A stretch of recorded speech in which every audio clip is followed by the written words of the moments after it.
Hey folks, welcome to Friendly Orbit, the podcast that draws us together, no matter how far we fly. My monsters may have been defeated, but your ship is about to get deleted. It's Ceres. And full of sass and ready to kick some ass, it's there. Hey, perfect! Our vibes perfectly matched this week. Alright, this is, we're recording this after the fact, but this is part 3 of our Draw Steel playtest. The last portion where we deal with the consequences of the pirate attack. Our two brave characters, Nephilim and Silverjack, were guarding a ship, and the ship got attacked by pirates, and there was some illegal stuff in the hold. And this week, the resolution, everything gets revealed, and we get to wrap up the playtest and also talk a whole bunch about our immediate thoughts post playtest. So yeah. Can you believe it? How close I got to dying last session? Yeah, I thought it was a great combat overall. Mm-hmm. I thought it was a great combat. Can you imagine how anticlimactic it would be if in this session I died? Ignition sequence start. 5, 4, 3, 2, 1, 0.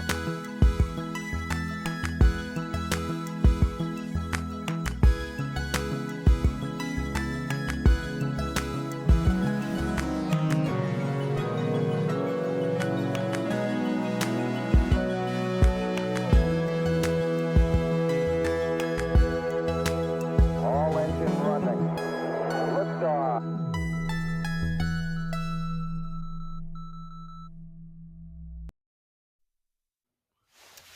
What a fight, man! That was awesome. I thought I was going to die. It was pretty rough. Yeah. Alrighty, so you are currently at 3 victories. Yes. 1 hero token. The pirate ship pulls away. The pirates can see that their attempt to plunder the Revelation has failed. The pirate captain's call to withdraw, or these would be seconds in command because you killed the captain, call to withdraw echo across the waves, and within moments, a last round of ballista bolts sink into the Revelation, but below the waterline this time. As the pirate ship pulls away, crew members are taking stock of the damage and are driven to panic. "Trouble below, Captain," comes a shout. "She's taken on water, and the fire is spread to the cargo hold." So, here's the situation you find yourself in.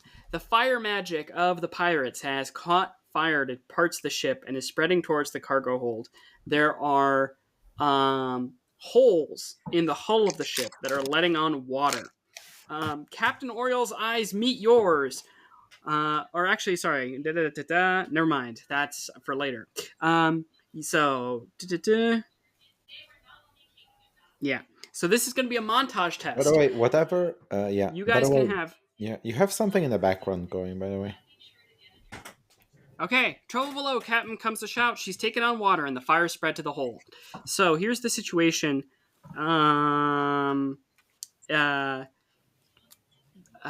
Captain Oriel bursts out of her quarters, sees what's going on, sees the fight, turns to you. Oh yeah, her eyes meet yours, and she says, "We'll talk about it later, but that something in the hold from earlier will blow us all sky high if it catches fire. You understand?" And then the ship groans under the stress that the pirates' attacks have dealt to it, and it's telling you that you're sinking. So this is a montage test. You want to achieve 3 successes before 3 failures, but you only have 2 rounds of each of you doing something before time runs out. These are the following challenges. There is fire spreading through the ship. There is flooding that's coming in through the bottom of the ship. There's the hold, which if it catches fire will be very dangerous. There are leaks in the side. Sorry. Fire. Yeah. Then? Flooding. Black powder in the hold. There it is. A panicked, disorganized crew that's just all running around, and passengers that are in harm's way. Those Okay. are the main obstacle that you're meeting right now, but there are other obstacles as well. So I need So 3 victories. So basically, I need to tackle at least one of these problems and roll successfully to solve it. you need to roll a success on 3 tests. Mhm. So you get to choose what order they go in, but Niflheim and Silverjack can start using abilities. Tell me what you're doing. Okay. Silverjack Mm-hmm. is a shadow trained in the College of Caustic Alchemy. Okay. He is well versed in Mm-hmm. alchemy and chemistry. Has that kind of skill set. So I think that with his between that and his kind of sneaking acrobatics skills, Mm-hmm. uh, he will come up he will come up with a plan, maybe using some of his, I assume, because he has some kind of alchemy stuff with him as Mm-hmm. part of his heroic like hero stuff. um I think he's going to be able to go to the fire and maybe, without having to collect water from the actual sea, he'd be able to maybe pull out some sort of maybe something sticky like amber that he can use to create that doesn't burn, that he can use to insulate under like the wooden frame, the door that needs to be guarded from the fire, or perhaps he So has this would be something. specifically for the hold, or are you trying to put out the fire at large? Well, if he can pull out something big enough to cover the fire at large, like he has a big, I don't know, like a bag of dust, like smoky dust. Yeah, he has Mm-hmm. smoke bombs. Oh, he has smoke bombs. That's part of my kit. That's part of my stuff, not kit, but like it's part of my abilities. I have smoke bombs. Mm-hmm. So I say that with a little bit of alchemy, I can use repurpose the smoke bombs to essentially, Make like foam bombs. yeah, not foam bombs, but like he can drown out the fire by like replacing the oxygen around the fire with a lot of smoke, which will choke it. You know, choke the fire with smoke. Mm, I don't know. Does that work? I mean, I think your concept works in general. You just lost me a little bit on the smoke part. Okay, then Um, doesn't matter. He uses smoke bombs to make foam bombs. I like that. That was fun. And all right. but Mm-hmm. on top of that, Mm-hmm. Niflheim will use his lead skill. Mm-hmm. Um, Despite not being the best with people. Wait. So one at a time, right? Because we go around making these checks until you achieve a certain number of failure and assists, right? Okay, yeah. So why don't we So do Silverjack first? The foam bomb idea, I think it's cool. Do you have any skill that might apply to that you have? yes, alchemy. Cool, awesome. That's perfect. Make a medium. Um, uh, sorry, what's this? Reason test. You can What's use this I would TTRPG's? What's this TTRPG's synonym for smartness? I mean, Reason. I think it could be a reason that it's agility, but I'll take reason. Okay.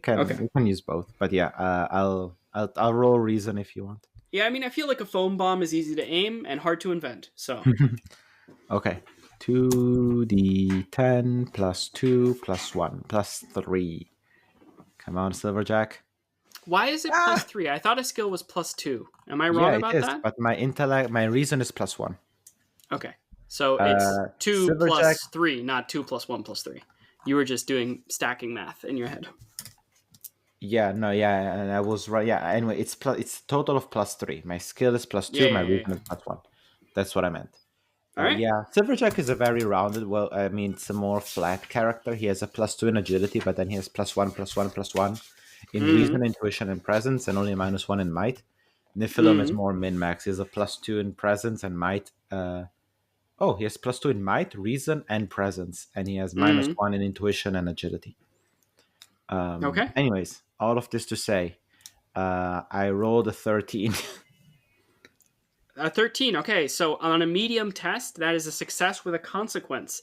So you throw your foam bombs around. They're pretty effective at putting out the fire, at least in portions. So you mark your first success of the 3 that you want to hit. However, the consequence is that you've made the ground slippery, and people are like wiping out more and are even more discoordinated than before. So Nephilim will take a Bane on his next test. No. Okay. But it is a success. Okay. Nephilim, you are up. You have to use something that Silverjack hasn't used. Well, I will Not use. an ability he hasn't used, just a, like you can't use the same skill. Yeah. Can I? Can I use my blessing of compassion again? Sure, what does it do? It's the one I used earlier. Okay. I mean, That one helps you with magic. negotiation, and it's like, Yeah. Soothe those willing to socially engage with you. You gain an edge on any test made to assist another creature with a test. So I'm going from a flavor point of view here. If Okay. this can get me an edge to cancel out the Bane by activating my blessing on compassion, I try to lead these people and make them listen to me and coordinate the effort to turn off the fire and to stop the flooding. No, I mean those abilities they pretty specifically state what they help with, and they're supposed to help only with certain things. But you can use your lead ability to coordinate these people. Yeah, I do want to do that, but it's I got a Bane on it, so I was trying to cancel that out. But yeah, I use lead, so I use presence. So my final bonus is -2 + 2 + 2 is +2. Okay. And what do you want to do in terms of leading these people? What do you want them? Okay, I just described it. So I want to like Niflheim is, as I said, not a people's person, but his presence is noted, and he generates awe and fear just by existing essentially around normal people. So Niflheim will be calling people to himself, attracting attention, telling them, calming them down, and directing them, telling them, okay, we've got a flooding to take care of, we've got a fire. You three take care of you three should take care of the fire, and I will help with the flooding. Everybody stay calm, do not run around, do not run into each other. There is plenty of work to do, but we need to split it and act in an organized manner. Okay. Why don't you make a medium presence test, and you can use lead on it if you like. Yay. No. What'd you roll? I rolled a natural 8. It's a +2, so it's a 10. So it's a heroic ability to succeed. Okay. Nephilim is my hero. He did so well. Okay. So, let me double check. You can turn a failed test into a success and avoid any consequence suffered. So that's your 1 hero token and your second success. You manage to dig deep and emanate that sense of calm and collectedness and start to coordinate people to put out the fires. And they look pretty well taken care of at this point. Looks like the fire is not so much of an issue. It's back to Silverjack. By not falling slaves to your emotion but controlling them, you can solve any problem. Very He's good. So annoying. He's so annoying. Back to Silverjack.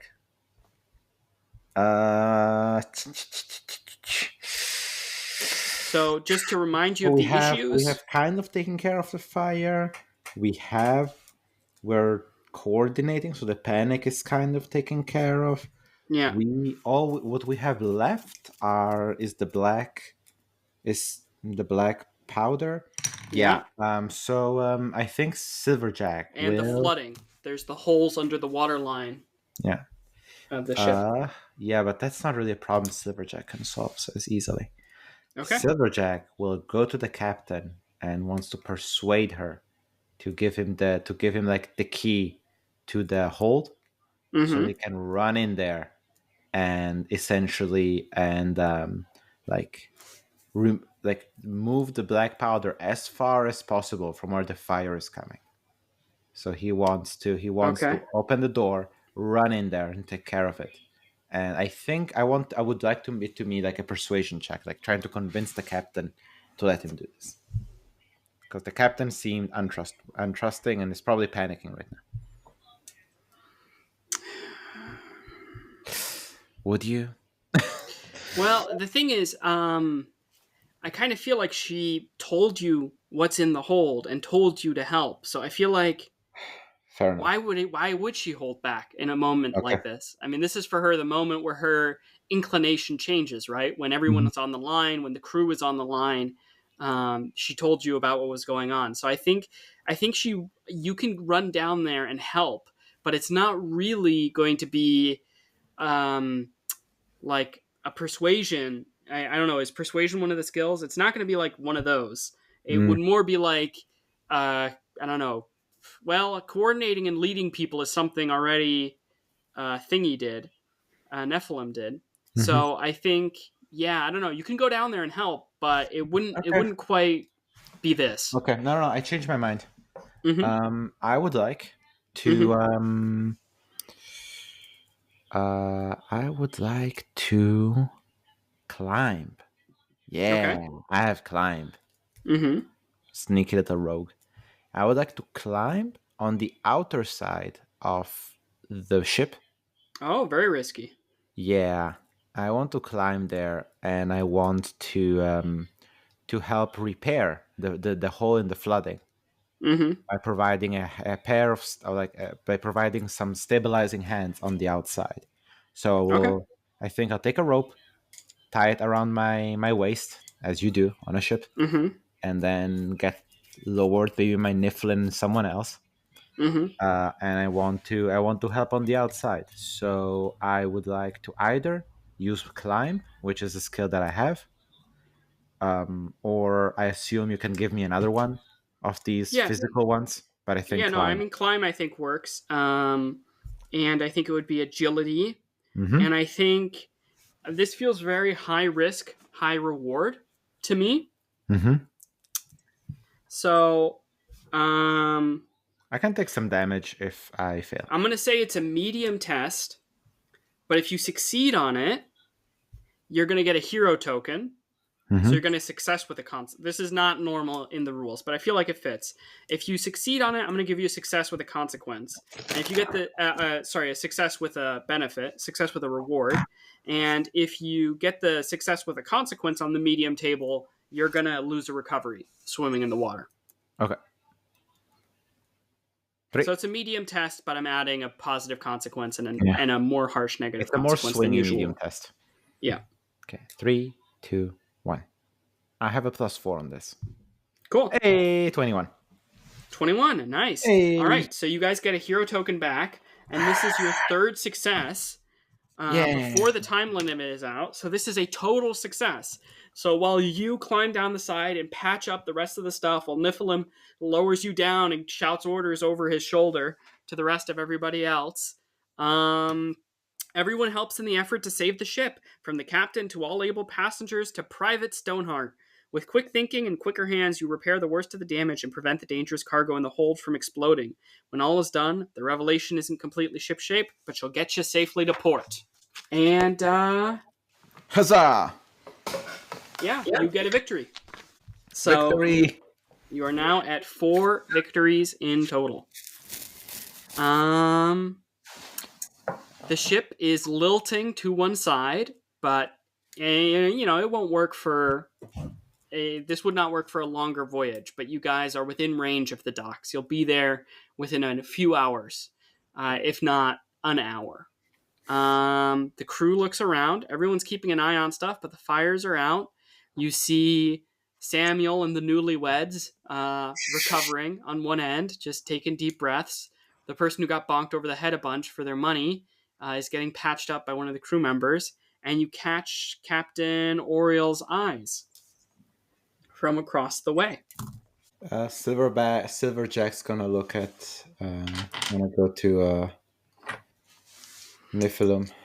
Well, this better be something good.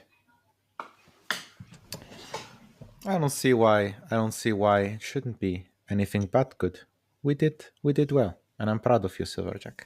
And putting a hand on his shoulder, I'll walk up to her, looking broken, exhausted, really ground down. Thank you so much for your help. I appreciate what you did for me and my crew today. I believe one day the world will be good enough that we will not require to thank each other for what we owe to each other. And I shake her hand. And while I shake her hand, I'll say, Silverjack will still want the money though. Of course. In fact, I was thinking, in appreciation for the heroics you pulled off today in fighting that captain and coordinating the crew, I might up your pay and give you something else instead of coin. And where was it? And she goes and she digs around in her thing and and she pulls out a dagger. It is a exquisitely crafted dagger with a jagged edge that has 9 pronounced jags in it. And you, Niflheim, would know this as you touch it and accept it from her. Hums with psionic power. Interesting. As I grab it, I would like to use an ability that I've been hoping to use this entire time. I'm a thing speaker.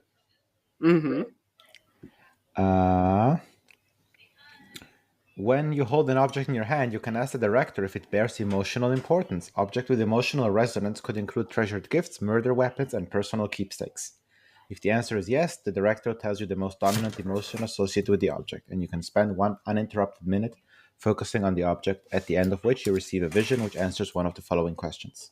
And then I can ask some questions. But I think at first I just want to ask if this thing is just like a nice treasure for her, or if has some special meaning to her. I think the dominant emotion is like hope or relief. Like a reversal. Very well. I will spend my 1 uninterrupted minute of focus later, but for now I will tell her I will appreciate this more than you can imagine. And I make a small bow, and I will actually hand it over to Silverjack, who seems to be the person who will probably need this the most. But I also tell him I'm gonna take it later for a little bit. I appreciate you too, strange mechanical man. I'm not mechanical. The plot thickens, she says in a somewhat embarrassed, wry way. Well, it's been a pleasure, Captain. But just for next time, I understand. I have been complicit in some illicit affairs as well. But a little bit of trust goes a long way, especially when you only have a few people you can count on. Yeah, I know. I'm sorry. I didn't tell you because I thought if you didn't know, you wouldn't be implicated. I don't do this often, but I haven't had the money to pay my crew in ages, and they've got families at home. I smuggled the powder years ago, and I thought I could do it again. Turns out that was a stupid idea. I do not know if you are a woman of faith, but there are many temples dedicated to helping others without asking anything in returns. I used to work at one of them. If you need help for your crew and their family, there are more ways than this to find help. Even if it means setting your pride aside sometimes. Yeah, I guess so. I just, the sea out here is our home. And, well, I never really felt like this was it always felt like a victimless crime to me. Why should the watch of Black Bottom have the monopoly on black powder? Why should Capital have the monopoly on black powder? Anyways, we're going to be arriving soon. If you want to check out the hold, this will be your last chance. Otherwise, we're going to seal that up tight before we hit port as best we can.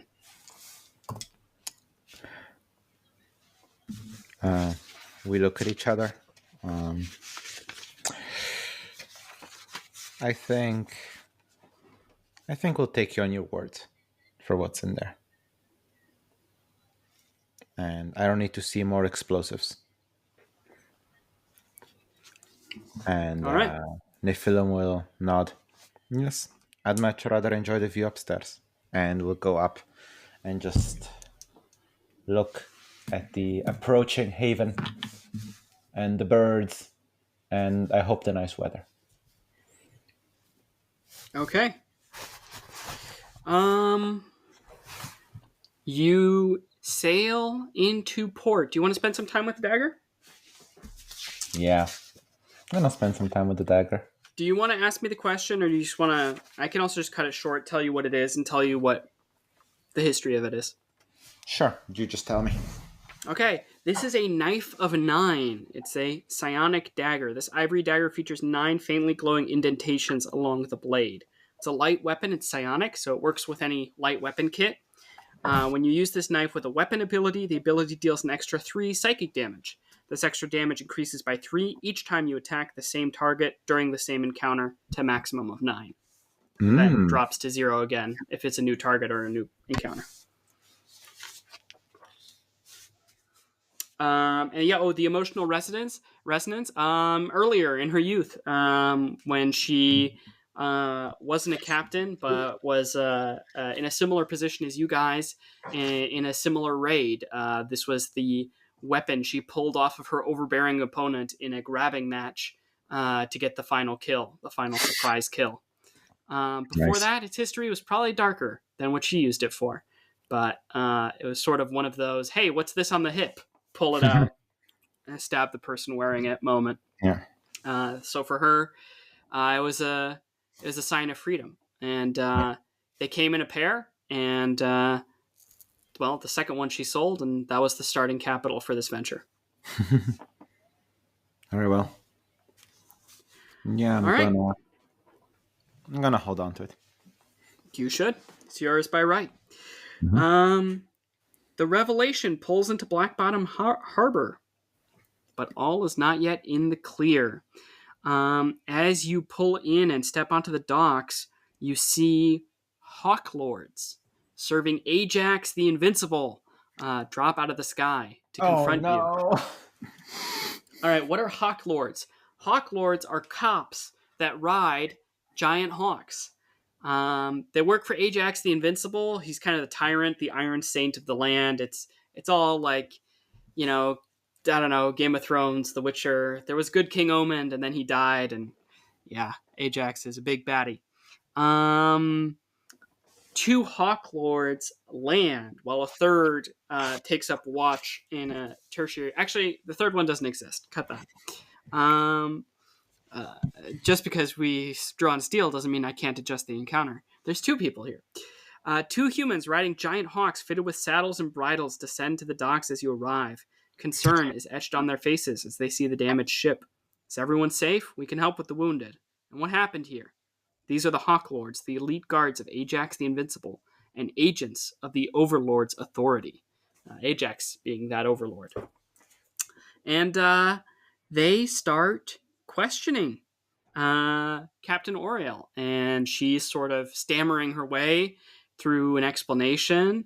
They're not fully convinced. Where were you? Why were you attacked? We saw the damage to the hull. We want to inspect your ship. We want to inspect your goods. What's going on? That kind of thing. Are you guys doing anything? Yeah, I'm thinking. Nah, I'm gonna send Silverjack. Sidle up next to Captain Oriel. Yeah. And no Silver Tongue. It's the other way around. I'm gonna send Nephilim ahead. Okay. He's gonna make them extremely uncomfortable. Okay. I would like an Nephilim to start talking to them and just come across as so off-putting Mm-hmm. and so upsetting to kind of like be around and talk to. Mm-hmm. That eventually they're just gonna go, you know what, this is, I just want to go away. It's fine. Small Okay. shit. Seems a little strange to me. It doesn't seem that bad to be around, but I get this sort of idea of being like impenetrable, vague, metaphysical in all his answers. Yeah, exactly. Yeah, I want to use kind of like intimidate, but in a way where it's like I'm not threatening you with violence, but you're more like, intimidated by me, by my by my way of being. If Mm-hmm. when you're like, like you're intimidated by a person, not because they're threatening you with a gun, but because they are so successful, or they're so charismatic, or they are so loud and big, and he is so intimidating because he's so alien and impenetrable in a way. Okay. You can pull this Why don't off. you make a hard presence test? Can I use intimidate? Sure. Mm-hmm. I mean, I think these guys have been around the block, but I don't think they've been to the timescape, so I think you are weird to them in a sense, and there is an intimidating alienness I got a to you. 15. What's 15? 15. All right. The Hawk Lords No. demand to What is it? Is it a success with a consequence? Is it just a success? Is it a failure? it's kind of weird because they say it's a hard test, so technically it's just a failure, but it is. Oh, I guess it's not a failure with a consequence. Yeah, it's a failure. Okay, then I'm going to use my new hero token. I'm gonna actually pass without consequences. Okay. Then I keep being heroic and I keep banking off this. Yes. Well, I also like handing out the hero tokens because, with only 2 characters to play, felt like the odds were stacked against you. Yeah. All right. I bet, you know what? After about 15 minutes of very frustrating questioning, the Hawk Lords accept your explanation, and that although you're strange, that basically the bad feeling in their guts and related to the situation has more to do with your strangeness than any malicious intent that's worth their while. Mhm. And they accept your explanation at face value and take their leave. As soon as like halfway through that encounter, I start playing music from my body. Just to make it extra, I'm gonna just go like blum blim blum blum blim blum blum blim Why are blum you? blum Can you ba stop? ba ba. Is your body all right? This is normal. Thanks for asking. Blum blim blum. All right. Well then, by using your hero token, you've cheated yourself out of a negotiation. So that's it. After several days at sea, our 2 heroes need a place to rest and unwind. Lorelei, and you'll learn her name at the latest by now. The high elf's name is Waves of Moonlight on a Shore of Glass, or Waves for short. Suggest that you Hey, that is my sister's name as well. suggest that you seek out the Drunken Fool, which is famous for its baths, its leisure, and is their first stop on their honeymoon. I will see you in the sauna. The city of Black Bottom is yours to explore, with 3 or 4 victories in the bank. All right. Yeah. Silverjack is going to need a lot of rest and relaxation. Yeah, for sure. I mean, you can heal from using your recoveries, but how many recoveries do you even have left at this point? Silverjack is not that bad because he doesn't have a quick way to use them. He doesn't use up his maneuver. So Silverjack is actually doing pretty well. Nephilim has 4 recoveries left. Silverjack has 5. So, I mean, yeah. You're about a fight or 2 away from being done for this adventure, for wanting to take a respite. Yeah. So, Nephilim will probably seek for temples of his god, and see how he can help. Do a little bit of of service there, and Silverjack will be enjoying himself, relaxing, eating some good food, probably gambling a little bit, and hitting on some age-appropriate ladies in a classy but Debonair devilishly manner. handsome way. Yes. All right. Well, then for this night, for this time, our peek into Vasloria and Drawsteel is over. That was the playtest. What did you think? I had a lot of fun. That fight was intense Yeah. for multiple reasons. I mean, I think that it wasn't helping that I was, instead of having one character that I knew very well, I was running two characters that I could only spend half of my time to prepare for. Yeah. So I feel like I was 4 times less effective as a player as I could have been. Yeah. But with that being said, I have some thoughts about this as a first adventure. Mm. But I did have a lot of fun. I had a lot of Yeah, I fun mean, with the the adventure is minions. not going to be as its best, right? Because it's a playtest. I'm not running it well because I spent all my prep time reading 300 pages of rules instead of, getting the adventure down super tight. Like, I don't know. I feel like it's not a bad first adventure. Like the combat, to give you also insight, right? The combat is actually much different, right? It's much like it's minions of it's raider minions and it's archer minions, and there's less than 8, but the new packet says never use less than 8 minions. So it's like it's clearly it's this is from the old packet, so there's been some changes there. And I had to rebalance combat for you because you're only 2 characters, not 5 characters, and there's just like no way you're going to beat the 5 character fight. So I thought, oh well, I'll take some minions, and I was like, damn, the counter budget is already 1/3 gone. I'll just throw in one tough guy and a bunch of minions, basically. One tough lady and a bunch of minions, and that'll be the fight. But it's kind of minions are more complicated when there's less heroes to attack. You know, and the minions attack where they can kind of throw and then charge and then attack is kind of weird because their attacks are ranged. So it kind of encourages you to charge even just like a square in a direction and then attack because you get just like free +1 damage. And that I thought was very weird and very strange. Yeah, that But yeah, I so mean, overall, if you didn't like the combat that much, I also want to give them benefit of the doubt. Partially, it has to do with me, but I did follow the encounter building guidelines. You I guys think didn't face more enemies than you're supposed to. You didn't face enemies of a different level than you were supposed to, and the enemies you faced were right in the middle of the standard combat difficulty band. Like the okay. standard combat difficulty band was 12 to 18, and this was 18, but you guys had 1 victory, and every 2 victories it goes up by 6. So if you think about it, the 18, it's kind of more like the encounter band goes from, 15 to whatever to 20 I something. mean, okay, so I have a limited experience with TTRPGs, Mm, but I think I think that these balancing tools will inevitably become wonky when you start having too many or too little players. yeah, Like they are theoretically designed to account for that, but I think that when you have fewer players, inevitably the swinginess of the fight increases yeah, because one bad condition on a single player, it becomes a lot more of a big deal. Like yeah, imagine if a 5 people party, 2 or 3 people were stunned at yeah, the same time. That's what it's like when Niffin was stunned. I mean, he wasn't stunned, but you know what I mean. If he had yeah, been stunned, that's what it would have been like. That's one thing.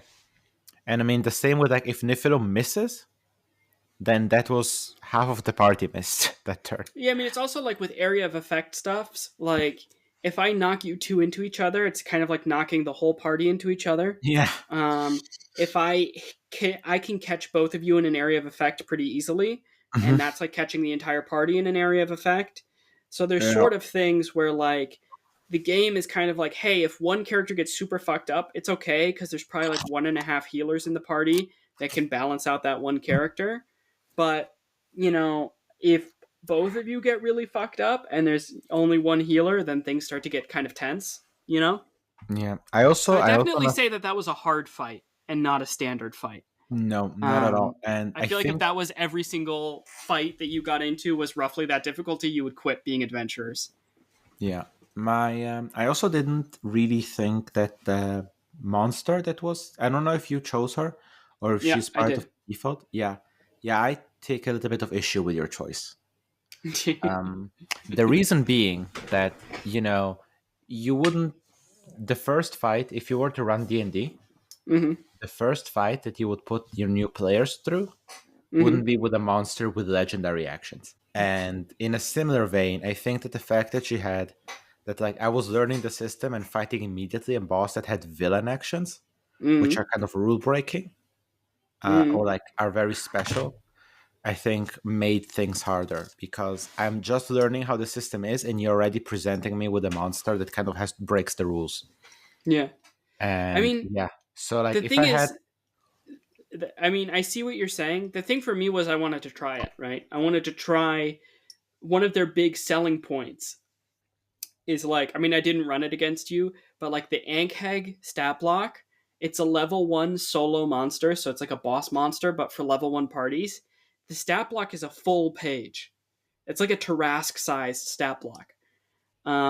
So that's part of the sell, right? Is the idea that even low level, like she's a first level leader creature. She's an appropriate creature for first level heroes to fight. Is she an appropriate creature for the first combat ever? Maybe not. But part of the idea, part of the sell of the game is that it's fun to play the whole way through. It's not kind of like D&D where you sort of like the game is kind of different at different levels, where like at lower levels it's just a different level of complexity and then the complexity increases over time. This game, the complexity is kind of the same the whole time. It's just like, the numbers change, the splash, the collateral, the downtime, those kinds of things change. But even at level 1, you can face villain actions and like interesting stuff like that.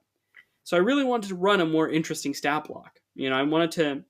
I didn't want to just stick to the simpler sort of stat blocks. But yeah, I see how it might have been a bit much for you to fight um, at first. But I did not feel like you were making all these strategic blunders. Obviously, I wasn't seeing everything on your end. Maybe you weren't managing your heroic resources so well. But I generally did not feel like you made a lot of strategic blunders. I feel like you made one blunder where it was easy for me to push you guys into each other on one turn. Then the other turn, you couldn't really have avoided it because of the villain action.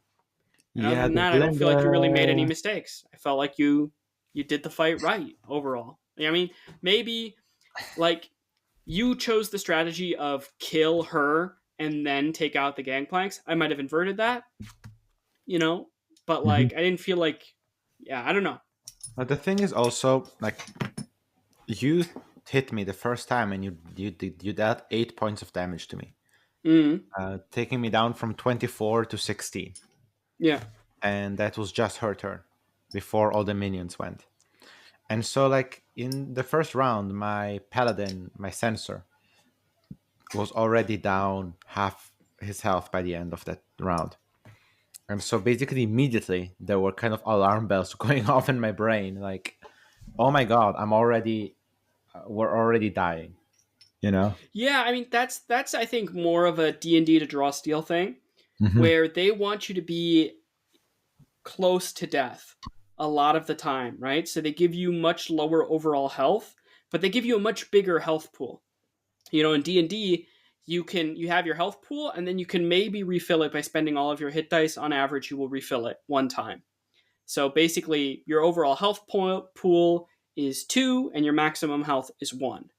But in Draw Steel, I mean, how many recoveries do you start with? 8? 8 if you're silverjack. If you're Nephilim, 12. 12, right? So basically, your overall health pool is 4, right? Or your overall health pool is, It's yeah, 4. your overall health Correct. pool is 4. Like the maximum you can regenerate Yeah, is your HP 4 is 1. to 1, which is your maximum HP, right? So instead of being 1 to 2, it's 1 to 4. Yeah, And that's you can use that's your hit true. dice in combat where you can't normally in D&D. Really use your hit dice to heal in combat. So I think that's supposed to be part of it. That pressure, I would say I don't think that's me. I think if I'd picked other monsters by the end of turn 1, you would have still, like, I think No, it's that the is true. That case. is true. That's more about me getting to know the game. That is absolutely true. But yeah, I And thought, also, I understand as a dungeon master, like I don't know how often we'll play Draw Steel, and now that we're starting a new campaign, yeah, so wanting to play a cool monster, like I've just DM'd for so long, and I love my big complicated stat blocks, yeah, so I you would love understand this. it. I think I should send you a picture of the Ankeg stat block. It's really bananas, but in Yeah, a good way. I yeah, mean, hard for a playtest, but mhm, still, I think it's good. I think the idea that nothing in this game is just like simple and inoffensive and yeah, it's okay, I guess. No, mm, everything in this game is trying to be splashy. Everything in this mhm, game is trying to be wow, you yeah, know? Which can get a bit much sometimes when you're like, wait, how does this interact with that? And how does this interact with that? But like, yeah. There I is felt no. like there were a few rough edges, but the core concept of this game was really good. And I mean, if to be honest, I would like to play again. Like, I think Well, it I was think I would like to play again too. I mean, the more we play, the more fun it's going to be, probably because it's a very complicated game. So I think we will not hit diminishing returns by playing more of it. Yeah. I Yeah. felt like the combat was really fun. I was worried that I was going to kill you and I was like, "Hey, that's good feedback for the survey." And it's good for me to know, right? Now I can know like hard fights are kind of deadly fights and trivial fights are kind of normal fights and Yeah, standard it's hard. fights are Yeah, kind of you hard also have fights. to figure out how the player character number factors into it. Yeah. But yeah. Speaking of player But I characters, like the death actually. I like the death mechanic. I like that you weren't yeah, just unconscious, but that you had a chance to heal yourself and stuff like that. yeah. Speaking of the player characters, Ceres, how did you like my player characters? It's your, I liked your character concepts. I thought they were fun, although, to be fair, they weren't so important for a playtest to me. You absolutely could not. have just said, hey, this is my devil shadow, and hey, this is my Memonex sensor, and I would have been like, thumbs up, What are their names? Give me one personality trait. But I thought Nephilim was actually a really fun character. I don't know if you ever want to bring that back at some point, but I think that'd be a fun thing to play. Um, like overly insightful character, I thought was fun. Yeah, I In like the terms idea of of like I like the idea that he's like has a very logical approach to emotion. Like mm, he's not like, oh, stupid emotions, stupid humans and their emotions. yeah, But he is still I bad. hate emotions. Exactly. Where it's No, like hate is an emotion. yeah, exactly. Yeah. That's Lego Batman when he said, I feel no emotions except for rage." Yes. That's yeah, but yeah, no, I mean yeah, he's like he's kind of naive about how easy it can be for people to get over their emotions. He's Yeah, like, yeah, no, I know you have them, and I know that they're hard sometimes, but you can yeah, learn through meditation and through mindfulness. You can learn to deal with them in a healthy way. Why aren't you doing that? yeah. All the right things, but not the right people to absorb them. Um, Yeah, yeah. No, it took me a little bit. I was going to play a sensor because, like you pointed out to me, it's a great class for a small party. yeah, Um, and then it was like, okay, what's it going to be? Devil was on my list actually. I like the idea of the Devil Paladin. yeah, Also, like Tiefling Paladin is an idea that I would like to do in D&D eventually. yeah, But so I was thinking about it, but then I had this Memonek moment. I had this yeah. image in my head. I was like, it's beautiful. Yeah, I think I really enjoyed the combat against your characters. I felt like this is good. The characters work out of the box. They're doing the thing. It's not like often first time you play D&D, it's kind of like the car's not really working, right? It's like no, the characters work out of the box. They're doing their thing. I didn't have to coach you. You did cool shit against my guys. I felt like I could really take off the gloves with my guys where I could really use the malice and feel smart and feel like I'm playing a game. Mhm. Um where I was almost like, oh, am I getting too into it? Am I like, should I put the gloves back on a little more? But so I like that dynamic. And I mean, like, I thought you had cool characters that did cool things. And I was like, this is good. It feels like it's working. It feels like the player is getting to do their thing, Yeah, I and think. Yeah, and you were playing two characters, which yeah, is a big ask, to be honest. Right. yeah, Um, yeah. I think so too. so I Um, mean, I had a lot of fun with it. I thought, yeah, yeah, I had a the lot of film fun with was it. the film. To be I honest, feel like obviously this game needs work still. It yeah, needs to be polished, but that's exactly what they plan to do. And I really feel like the bones of this game are like in the right place. I wanted to yeah. ask you, what was it like to build the characters? Was that fun? or Yeah, just like it was fun. It was a little bit much sometimes for the first level character, in the a sense lot of that choices, a lot of random abilities? yeah, it's like when I was picking my signature moves or my heroic abilities, Yeah, I always picking from like three or four options. yeah, So that was not a problem. The problem sometimes is to have the overview of all yeah, these things at the same time and be like, wait, how does this combo with that? How is this good? Is this bad? Is this a bad? You know, I mean, yeah. I think like if you want to, Niflheim was also built in kind of differently. I feel like Niflheim, I had an idea in my head for a character, and I was picking abilities yeah, based on that character. Like Niflheim is not the most optimally built sensor, but it makes for an interesting character, I think. And I yeah, mean, in fight, it definitely showed that since the bad guy didn't fit the profile that Niflheim was good at fighting, and then Niflheim wasn't too effective. He was effective, but it wasn't yeah. I mean, too I thought actually effective. your dazed was really good once you started The using it. taste was really And good. I did have the feeling, I did actually at one point think to myself, yeah, it's funny. He really has, Niflheim esque abilities, you Yeah, know? Like he really does. I was like, yeah, oh, I mean, that does seem like the kind of ability this guy would have, you know? I can't yeah, remember at one point you said, like, oh, I could do my, repent or whatever again, or I could do, I can't remember what the other ability name was, but I was like, oh, yeah, these all sound like Nephilim abilities, right? Like he's yeah, committed to the theme, yeah. I had, yeah. like the Uh, 5 of 1, I think and that's like more. slightly I had, strong. Yeah, yeah, unmore, right? And I was yeah, like, of course this guy just gets into your head, right?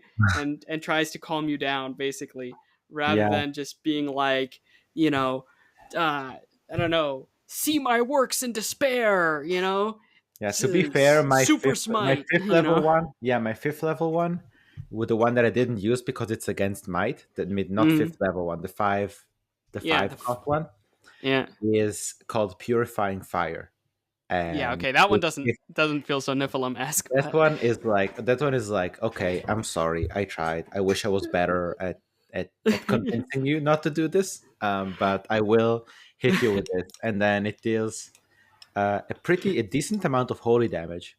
And then if mm, you fail your might thing, you are weak against fire damage.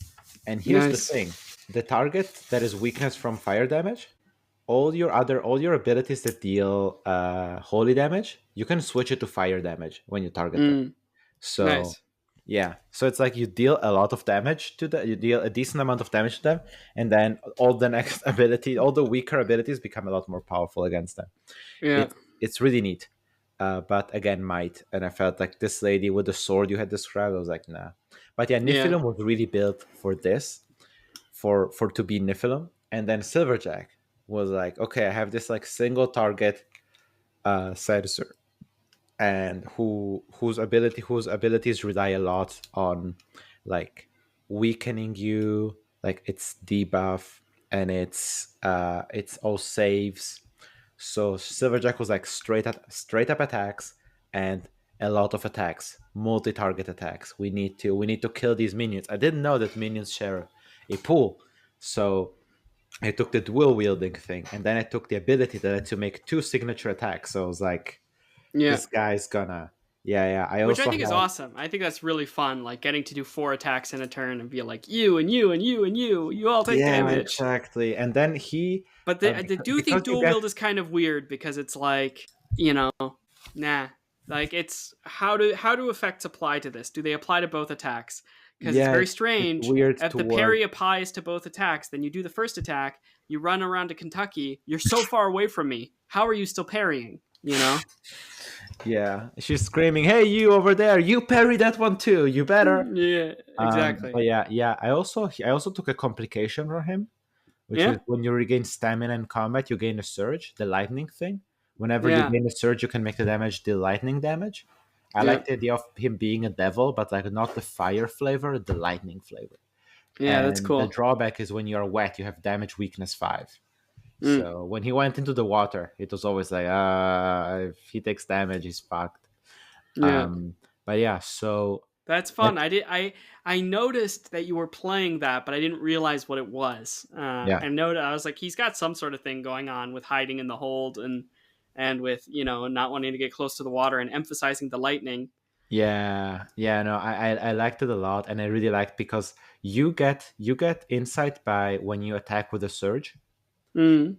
and so so It's a good that's combo. yeah, exactly, yeah. So I was like, I was gonna have this, and it was very useful. I mean, there's built-in things that give you surges, Mm. obviously, in the Yeah, class. Like that code to the blade abilities gives you two surges to start with, so you start the fight with two surges. yeah, And there's other ways to get surges. Like I have this ability called "You Were Watching the Wrong One." It yeah. costs 3, I think, but no, it's Yeah, and the signature. It's free. cinematic nature, I really appreciated you just being able to narrate freely with no constraints on anything. The way it sometimes feels like in D&D, how oh yeah, my ranged weapon is this, and this is how I apply my poison, and this is how I knock out that extra minion.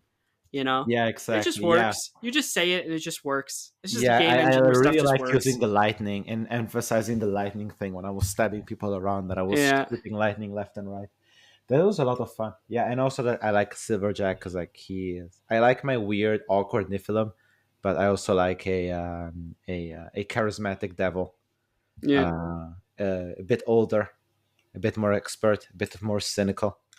I So would have made him personally a College of Black Ash one because I yeah, think the bouncing teleporting would around, be really cool. teleporting. Yeah, I've never liked alchemy as much as I like teleporting, so that's what I would have personally done.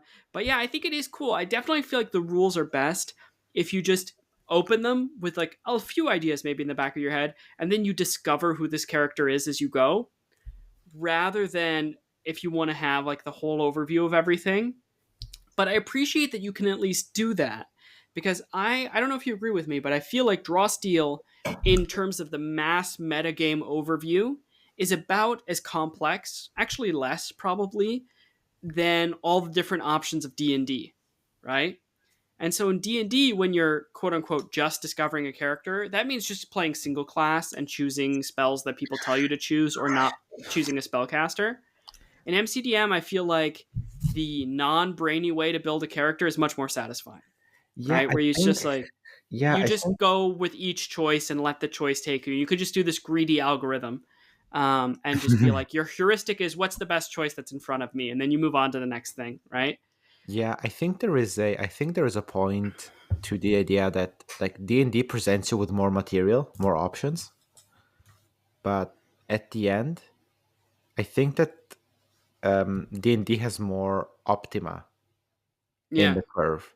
Like there's only so many versions of a character you can make in D&D before it stops being fun because everybody else is better than you. yeah, And here it feels like there's fewer options, but the combinatorics are crazy because yeah. it really feels like everything feels good or nothing feels bad, which Definitely, is I also feel notable like in because this game, MCDM. Sorry, I was saying notably because MCDM also wrote the D&D 5e class, the talent. yeah, And in the talent, there is one subclass and one set of abilities that, well, let me tell you, they're not yeah, good. I really wanted to play that, and I just couldn't. yeah.